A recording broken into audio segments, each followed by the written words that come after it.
I let a stranger hide in my apartment, and I don't know if I regret it. This happened last year, and I still don't know if I made the right call. It was around 11 p.m., and I had just gotten home from a late shift. I live in a small apartment in a not-so-great part of the city, so I'm always a little on edge when walking home. That night felt off. As I was unlocking my door, I noticed a guy standing at the end of the hallway. He wasn't doing anything, just standing there, but something about him made my stomach drop. I got inside, locked the door, and tried to shake it off. Not even 5 minutes later, someone knocked. Hard. I froze. It wasn't my neighbor. She texts before coming over, and I don't really have friends who drop by unannounced. Then, a voice.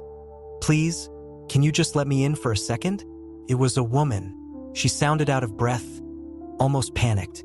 I looked through the peephole, and there she was, maybe mid-20-ish, wide eyes, glancing down the hall like she was being followed. I know, stupid move, but I cracked the door open just a little and asked her what is going on. She whispered that there's a guy, he's been following her since she left the train. She didn't know where else to go from there. That's when I realized.